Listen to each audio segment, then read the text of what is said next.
Gagawa po tayo ng homemade salsa. Ang nagagawin natin, hugasan ng mga kamatis, tapos ilagay sa kumukulong tubig, 3 minutes lang po. Tapos ilagay dyan sa cold water.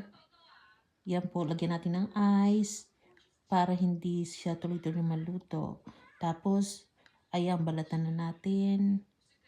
Alisin yung matigas na, yan po, alisin natin yan. Yan. Yung matigas na yan. Tapos, ayan na po siya. Nabalatan na lahat.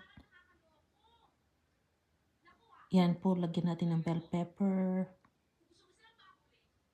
Red and green at saka jalapeno. Tapos, hiwain natin ng bell pepper na maliliit. Diced bell peppers po. Tapos, hiwain na natin yung ating kamatis. Diced din po ang hiwa niya. Ayan. Tapos, ayan na po. Hiwa na lahat. Ayan na. Ready na siya lahat. Lahat ng mga ingredients. Ready na.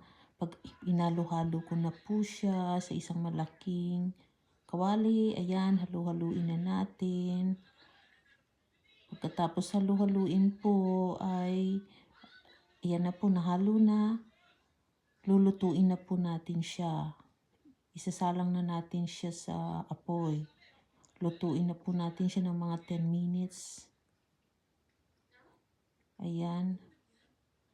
Ayan na po, luto na siya. Habang mainit po, ilagay natin sa sterilized jar. Ayan na po siya.